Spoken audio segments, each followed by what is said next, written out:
Hello, how are you guys doing? This is Rob of Rule of Two Review. Welcome back to the channel, and today I want to discuss a little bit of Nintendo's first-party game output on the Nintendo Switch. Now, the idea for this video and this conversation today actually comes from a larger conversation that I've kind of seen happening out there over the course of the past probably 2 weeks or so.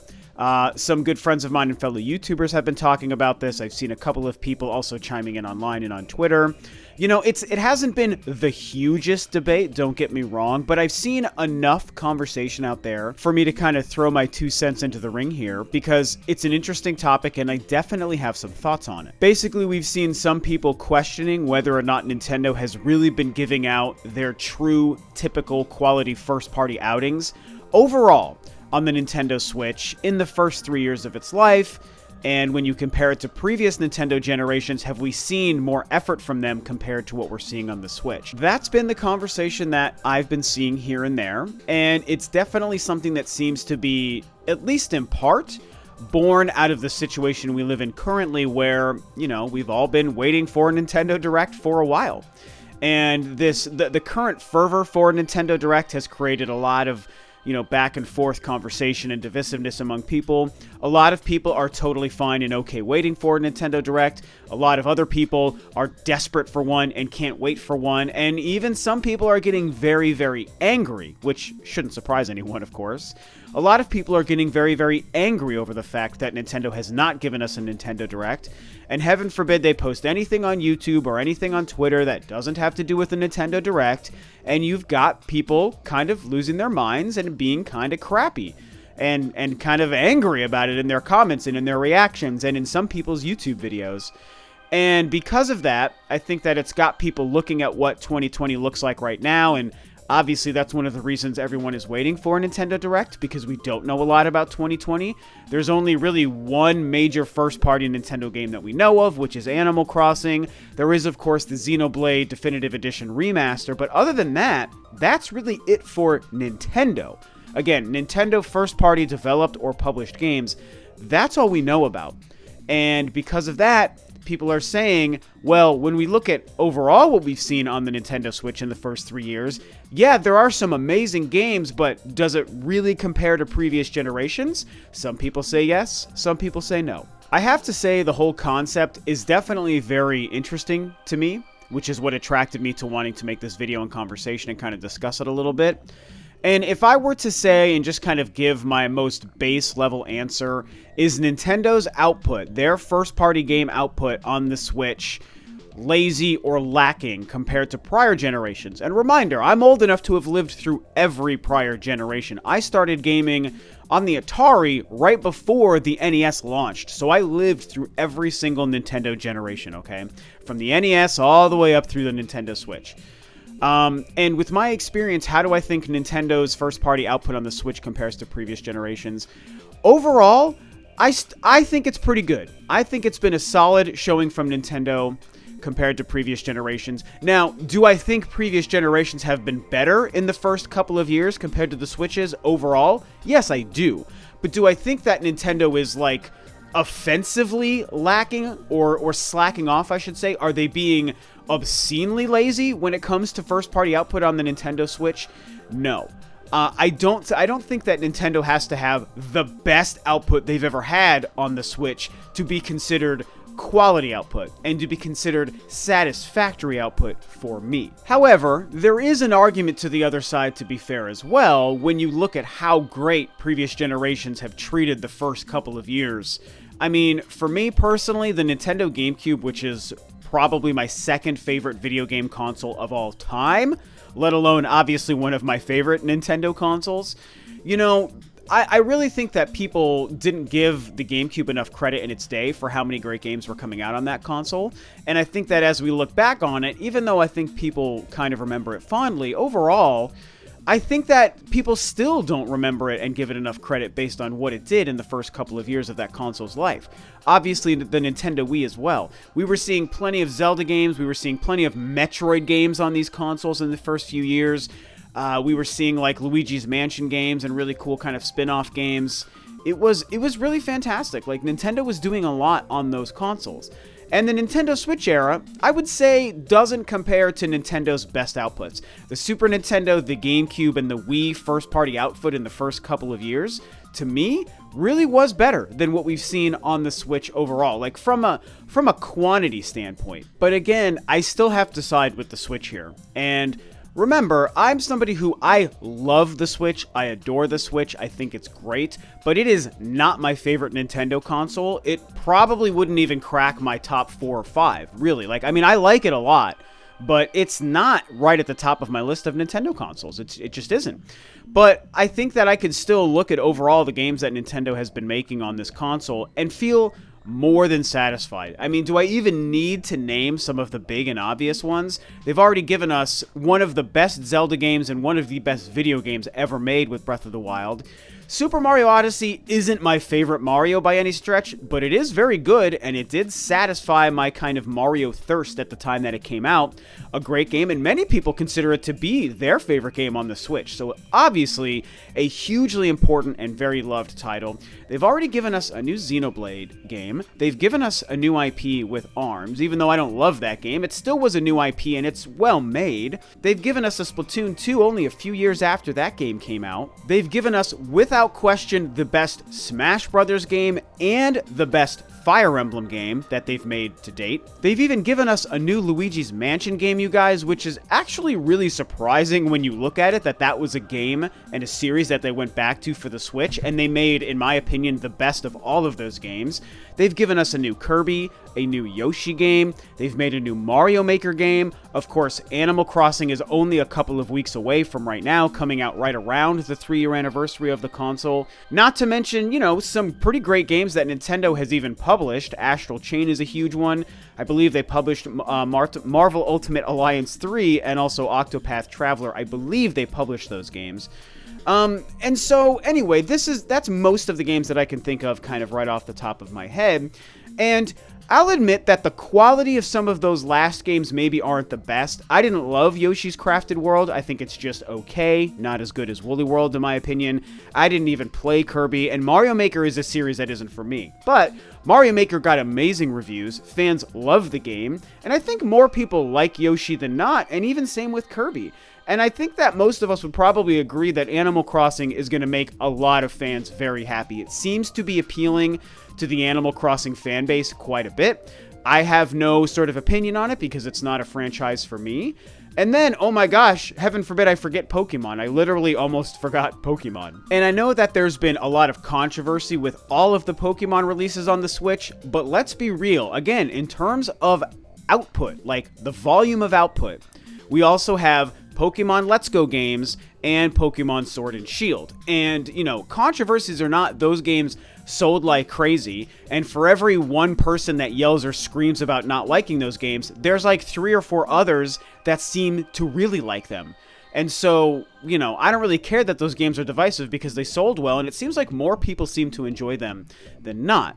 And I know that, you know, Pokemon isn't like a Nintendo-developed franchise, but it's exclusive to them in the video game space. They publish those games, so those to me count as first or second party, I guess we'd probably consider games. I mean, they have been for decades and generations on Nintendo. And while I don't have a list of those games in front of me to count, I feel like I named between 10 and 15 franchises and game titles on the Switch in the first 3 years of the console's life.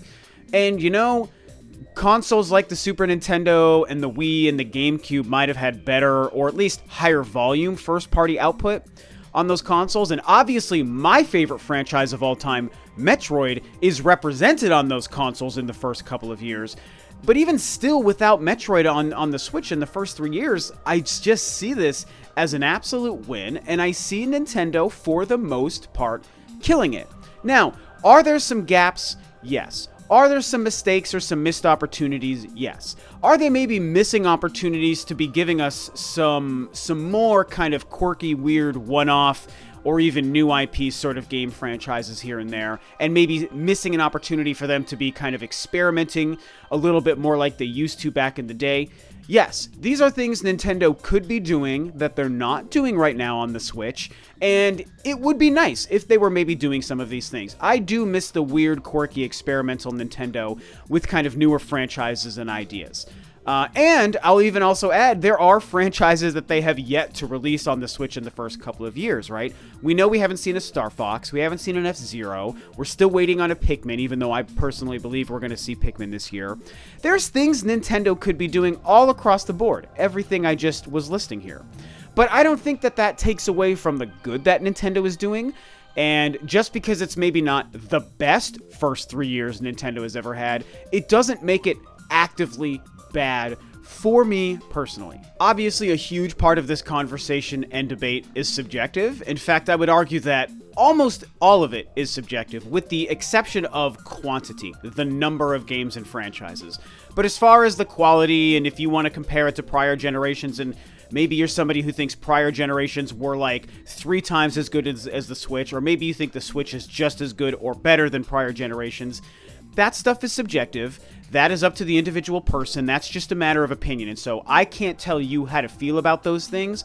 I can only tell you how I feel, and maybe that helps you kind of look at the situation and inform your opinion a little bit, but you're still your own person. Only you can decide if you think Nintendo was better 10 years ago or if they're better now. And there really truly is, you guys, there's no wrong answer. It's okay for people to have different opinions. It's all about how you treat those opinions and how you share those opinions, and if you talk down to other people that have a different opinion. That's usually where these things become a problem. And that applies to the whole Nintendo Direct situation as well. Like, whether you're fine waiting or whether you're angry you've been waiting, it's okay to feel either as long as you're not yelling at other people about their opinion being different than yours. It's a very important distinction. And so I'll just reiterate to you guys my opinion here. As far as the Switch goes, I think it's been great. I mean, they've been making a lot of great first-party games. They've made huge strides in the third-party multi-platform space as well. But just as far as Nintendo's output, they've absolutely had a fairly consistent stream, albeit with a few gaps. They've had a consistent stream of first-party developed and published games, if I could speak, and franchises represented on the Switch in the first 3 years, and the system is selling like crazy. So Nintendo is doing well all around. You know, part of this conversation has been if Nintendo has been lazy or resting on their laurels just because they've been doing so well in the Switch era that, you know, the sales and the revenue is so strong that they don't have to really push themselves and think outside the box and try new ideas. And I don't know. I don't personally see it that way, because when I look at how they experimented with their franchises like Zelda and Mario, and how they took Xenoblade back to the roots of the original game, you know, strayed from what they did with Xenoblade Chronicles X. Even though I prefer X to 2, I still think it was a gamble for them to go back to what they did with the first game. And they also experimented with the franchise known as ARMS. I mean, that is a crazy quirky idea. Again, something I didn't even really love, but it was a well-implemented idea, and people who love that game love it for good reason, in my opinion. So I don't know. I don't see Nintendo being all that lazy. I think that they're working on a bunch of exciting stuff behind the scenes. I mean, this is also the Nintendo that's made things like, you know, Nintendo Labo and Ring Fit Adventure. Again, more things that don't appeal to me, but there is a lot of innovation and imagination going into those concepts, and they obviously are very good for what they're trying to do. Everyone who has experienced those things for their intended purposes has said very positive things about them. So it just doesn't seem like Nintendo is really being lazy at all right now. I think that they're just making the games that they're making, and the Switch era is unique. It is different. Leadership is different now than it was, you know, 5, 6, 10 years ago when Iwata and Miyamoto were running the show. It's not the same anymore. Reggie's no longer around. Iwata, unfortunately, has passed. Miyamoto has moved on to a different role. I mean, it's just a different leadership, but I still see great games coming from the Switch. I see the system selling very well and making people happy. It's a satisfying device for people who have it and want it. I just don't personally see too many issues right now with the current Nintendo. Are they perfect? No. The online isn't great. Some franchises are missing. There are gaps in game releases. Yeah, there's issues. I mean, I'm not going to say that they're perfect or infallible. They're making some mistakes, but every console manufacturer is making mistakes at every given point in time in all of their prior generations as well. Nintendo, Sony, Microsoft, Sega, they've all been in these positions. No one has been perfect at any one time in their history. It's all about how much good stuff is balancing out the bad stuff. And as long as all of the good stuff is kind of outweighing the bad stuff, that's all you can ask from any manufacturer at any time. And right now, to me, that's Nintendo. Way more good happening with Nintendo than some of the very obvious bad. And so personally, I'm okay with that. Anywho, that's how I feel about this conversation and this, very small but vocal debate that I've seen going on YouTube and on Twitter. Very interesting stuff. I want to remind you guys at the end that for the most part, a lot of this is subjective, and so I don't think anyone who might have a different opinion than me is completely wrong or like an a-hole because, oh my god, how can you not clearly see the facts the way I see them? I presented the truth in this video, and this is the only way to feel. I don't feel or act that way. You guys know I don't present my stuff to you guys this way. So I just hope that anyone who maybe has different opinions just kind of sees it as a way to further the conversation and get people thinking differently. I've considered both sides of the argument, and I see some truths and some not truths on each side. And so this is how my opinion shakes out, the way I've shared it here today. So what do you guys think about this? I know it's kind of a random topic, not related to any news, because there basically is no news going on right now. It is very slow in the gaming and Nintendo world right now. But what do you guys think? How do you compare the current Nintendo to prior Nintendo, the Switch era to their prior eras? Do you think that they're being lazy and resting on their laurels? Do you think that they're just killing it more than they ever have? Or do you think that it's kind of an even race and they're really just kind of par for the course? Whatever you think, talk about it below. And with that, this video is a wrap. Thanks, of course, as always, for tuning in, guys. This is Rob of Rule of Two Review, and I'll catch you next time on another video.